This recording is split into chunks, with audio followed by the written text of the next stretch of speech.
ఉచిత IVF IUI consultation, ఉచిత ultrasound scan. 49 అంటే సంతానం, 49 అంటే సంతోషం. నమస్కారం.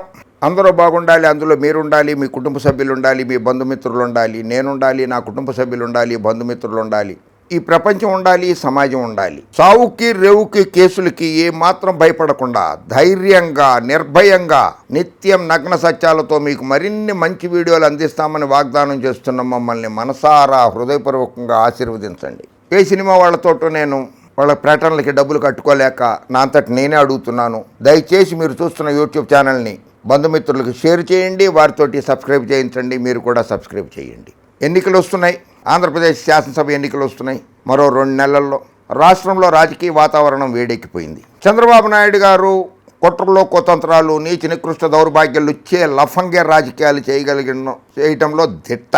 బట్టకాల్చి మీదేస్తాడు, మిమ్మల్ని మీరు రక్షించుకోండి అంటాడు, బుర్ర జల్లుతాడు, తుడుచుకోండి అంటాడు. తెలుగుదేశం పార్టీ చేసినటువంటి అరాచకాలు అన్నీ ఇన్ని కాదు. చంద్రబాబు నాయుడు గారు రాక్షస పాలన చేశాడన్నది వాస్తవం. అందుకనే ఆయన 2019లో ప్రజలు తగిన గుణపాఠం చెప్పారు. 23 సీట్లకే పరిమితం చేశారు ఆయన్ని. ఆ తర్వాత 2.5 సంవత్సరాలు హైదరాబాద్ నుంచి ప్రజలు రాలేదు, కరోనా కరోనా కరోనా అని చెప్పి భయపడిపోయాడు, రాలేదు.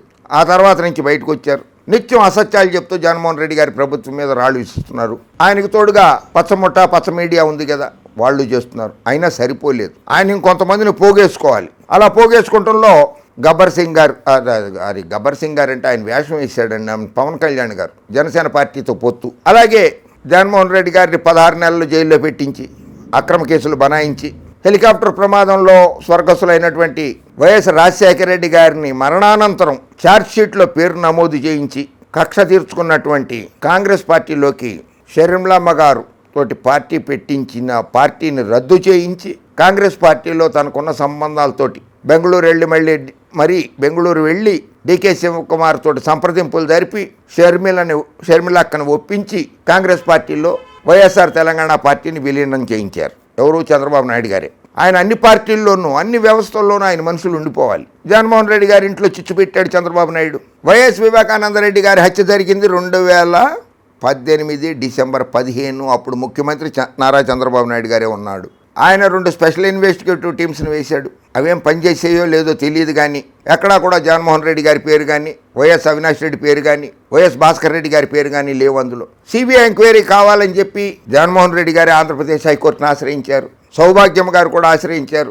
అప్పటికి ఆంధ్రప్రదేశ్లో సిబిఐ లేదు. చంద్రబాబు నాయుడు గారు దాన్ని రాష్ట్రంలో నుంచి బయటికి పంపించేశారు. హైకోర్టు ఆదేశాలతోటే సిబిఐ ఎంక్వైరీ స్టార్ట్ అయింది. మరి ఎలా మేనేజ్ చేశారో ఏం జరిగిందో తెలియదు, కానీ ఆ సిబిఐ అధికారులు ఒక కోణంలో నుంచే విచారణ మొదలెట్టారు. ఇడి చేసి వైఎస్ అవినాష్ రెడ్డిని, సౌమ్యుడు, చాలా మంచివాడు, అతను హైలీ ఎడ్యుకేటెడ్, టాలెంటెడ్, కడప ఎంపీగా 2 సార్లు గెలిచాడు.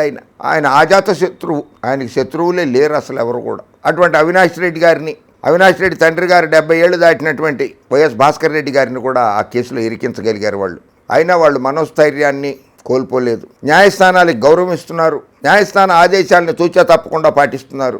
సిబిఐకి విచారణలో పూర్తిగా సహకరిస్తున్నారు. సునీతక్క గారు, షర్మిలక్క గారు, ఆంధ్రప్రదేశ్ ప్రజల్లో కొన్ని అనుమానాలు ఉన్నాయి. వాళ్ళకు కొన్ని ప్రశ్నలు తలెత్తుతున్నాయి. వాళ్ళకి ఆ ప్రశ్నలకి సమాధానం చెప్పండి అమ్మ. ప్రజలకి ఏమేమి అనుమానాలు ఉన్నాయో వాటిని తీర్చాల్సిన బాధ్యత కూడా మీ మీద ఉంది. వైఎస్ రాజారెడ్డి గారన్నా, మహానేత వైఎస్ రాజశేఖర రెడ్డి గారన్నా మాకు అమితమైన అభిమానం. ఆ కుటుంబానికి చెందిన మీరంటే కూడా మాకు ఎంతో గౌరవం ఉంది. కానీ దుష్ట చతుష్టయం చేతిలో, పచ్చ మీడియా చేతిలో, చంద్రబాబు నాయుడు చేతిలో మీరు వాళ్ళ చేతుల్లో చిక్కుకుపోయారు. ఆ కబంధ హస్తాల్లోంచి బయటికి రండి అమ్మ సునీతమ్మ గారు, షర్మిలక్క గారు. దారి తప్పిన మీరు జగన్మోహన్ రెడ్డి గారిని విమర్శిస్తుంటే రాష్ట్ర ప్రజలు ముక్కును వేలేసుకుంటున్నారు. రాష్ట్ర ప్రజలు నివ్వెరపోతున్నారు. తెలుగు ప్రజలు సంభ్రమాశ్చర్యాలకు గురవుతున్నారు. వాళ్ళకి మధ్యలో కొన్ని ప్రశ్నలు వస్తున్నాయి. ఆ ప్రశ్నలకు సమాధానం చెప్పాల్సిన బాధ్యత మీ మీద ఉంది. చంద్రబాబు నాయుడు గారితో మీరు ఎందుకు చేతులు కలిపారో ఆంధ్ర రాష్ట్ర ప్రజలందరికీ తెలియజెప్పండి. అందరూ అనుకుంటున్నారు చంద్రబాబు నాయుడుతో చేతులు కలిపే జగన్మోహన్ రెడ్డి గారిని విమర్శిస్తున్నారని. ఆ ప్రశ్నకి సమాధానం నీతి నిజాయితీతో కూడుకున్నదై ఉండాలి. ఆ సమాధానం కూడా కరెక్ట్ సమాధానమే చెప్పాలి ప్రజలకి. చంద్రబాబు నాయుడు గారితో షర్మిలక్క గారు, సునీతక్క గారు లోపాయికారి ఒప్పందం కుదుర్చుకున్నారు అని చెప్పి ప్రజలు అనుకుంటున్నారు.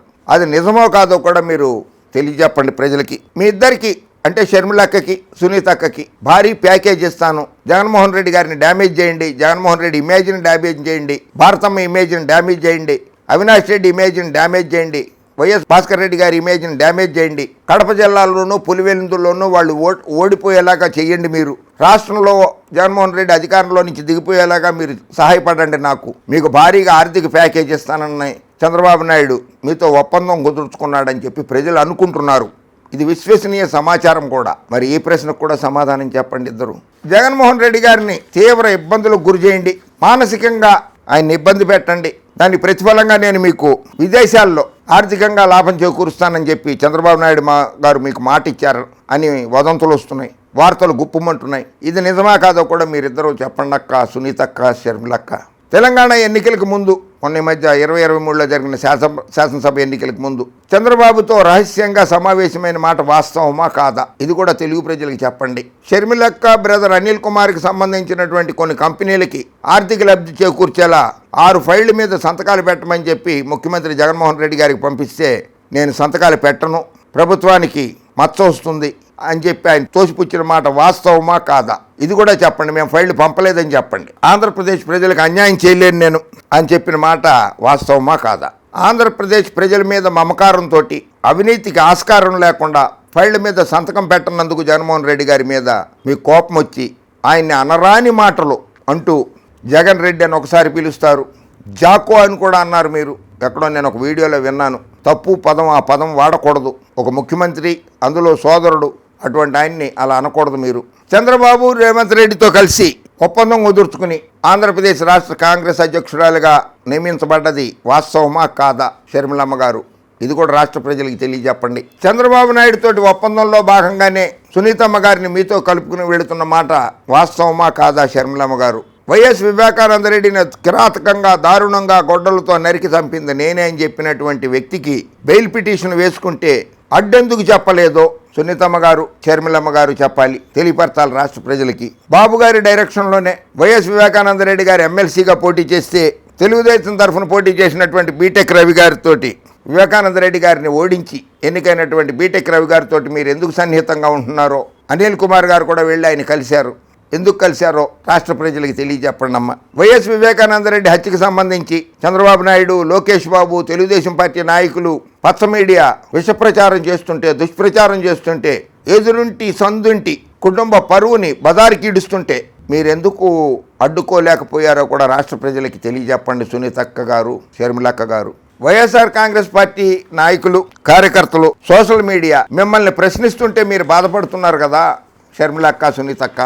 అలాగే జగన్మోహన్ రెడ్డి గారిని ఎల్లో మీడియా దుర్భాషలాడుతుంటే, దుష్ప్రచారం చేస్తుంటే మీకు బాధ కలగట్లేదా? సోదరుడే కదా.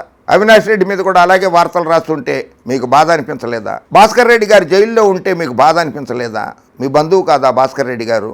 టీడీపీ సోషల్ మీడియా షర్మిలక్క మీద ఫేక్ ఐడీలు క్రియేట్ చేసేసి పోస్టులు పెడుతుంటే షర్మిలక్క మీద అది టీడీపీ వాళ్ళే దుష్ప్రచారం చేస్తున్నారని తెలిసి కూడా ఎందుకు నోరు విప్పట్లేదు షర్మిలక్క గారు? వైఎస్ఆర్సీపీ వాళ్ళు మిమ్మల్ని ఎక్కువగా విమర్శించట్లా, టీడీపీ వాళ్ళు ఎక్కువగా విమర్శిస్తున్నారు. వాళ్ళే ఫేక్ ఐడీలు వాళ్ళు దిట్ట అందులో ఫేక్ ఐడీలు క్రియేట్ చేసి విమర్శించడంలో, బజార్కేడ్చడంలో. షర్మిలమ్మ గారు మీరు పాదయాత్ర చేశారు జగన్మోహన్ రెడ్డి గారు జైల్లో ఉన్నప్పుడు, ధన్యవాదాలు. అలాగే తెలంగాణ ప్రజల సమస్యలు తెలుసుకుంటానికి తెలంగాణలో కూడా పాదయాత్ర చేశారు, ధన్యవాదాలు. ఇంత కష్టపడి వైఎస్ఆర్ తెలంగాణ పార్టీ అని చెప్పి పార్టీ పెట్టి వైఎస్ఆర్ గారి ఆత్మకు శాంతి లేకుండా ఎందుకు చేసి ఆ పార్టీని తీసుకెళ్లి కాంగ్రెస్లో కలిపారో ఒక్కసారి చెప్పండి అమ్మ. వైఎస్ఆర్ తెలంగాణ పార్టీ సీనియర్ నాయకుడు కొండా రాఘవరెడ్డి గారు కొన్ని ప్రశ్నలు వేశారు మిమ్మల్ని, ఆ ప్రశ్నలు కూడా సమాధానం చెప్పండి అమ్మ. వైఎస్ఆర్సీపీ కార్యకర్తల్ని, సోషల్ మీడియాని కాలకేయులు సైన్యం అంటున్నారు. మరి చంద్రబాబు నాయుడు గారి సైన్యం నరరూప రాక్షసుల సైన్యమా, రాక్షసుల సైన్యమా అది? అలా ఎందుకు మీరు వాళ్ళని, తెలుగుదేశం వాళ్ళని ప్రశ్నించరమ్మా? ఎప్పటికైనా సరే న్యాయమే గెలుస్తుంది, న్యాయస్థానాల్లోనూ న్యాయమే గెలుస్తుంది, ప్రజల దగ్గర న్యాయమే గెలుస్తుంది. మీరు రాజకీయంగా ఎదగాలనుకుంటే ఎదగండి, ఎవరు కాదనరు, ఎవరు వద్దనరు. ఆ హక్కు కూడా ఎవరికీ లేదు, మీకు రాజ్యాంగం ప్రసాదించిన హక్కు అది. కానీ సొంత అన్నలు వైఎస్ అవినాష్ రెడ్డి గారిని కలుపుకుని, వైఎస్ భాస్కర్ రెడ్డి గారిని కూడా కలుపుకుని, పెద్ద ఆయన్ని వాళ్ళ మీద మీరు విమర్శలు తగ్గించండి. పరిపాలనా పరంగా జగన్మోహన్ రెడ్డి గారు ఏమన్నా తప్పులు చేస్తే అవి వేలెత్తి చూపండి, అంతేగాని వ్యక్తిగత దోషణలకి పాల్పడడం మంచి పద్ధతి కాదు.